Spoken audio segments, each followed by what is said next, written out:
একদিন এক ব্যক্তি রাস্তার পাশে বেঁধে রাখা একটি হাতির পাশ দিয়ে যাচ্ছিলেন। হঠাৎ তিনি থেমে গেলেন। বিস্মিত হলেন এই ভেবে, এত বড় একটি প্রাণীকে কেবলমাত্র একটি ছোট দড়ি দিয়ে সামনের পায়ে বেঁধে রাখা হয়েছে। না কোনো শিকল, না কোনো খাঁচা। স্পষ্টই বোঝা যাচ্ছিল, চাইলেই হাতিটি মুহূর্তেই সেই দড়ি ছিঁড়ে ফেলতে পারে, কিন্তু কোনো এক অজানা কারণে সে তা করছে না।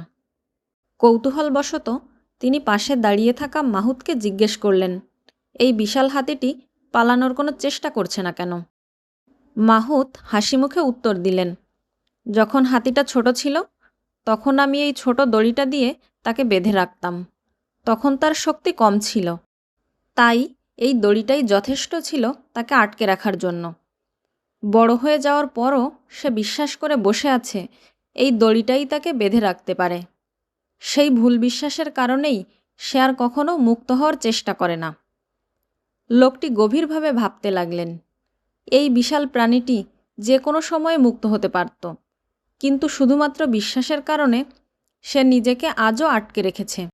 এই হাতির মতোই আমাদের অনেকেই জীবনে কোনো কিছু করতে পারি না বলে বিশ্বাস করে বসে থাকি, শুধুমাত্র একবার ব্যর্থ হয়েছিলাম বলেই।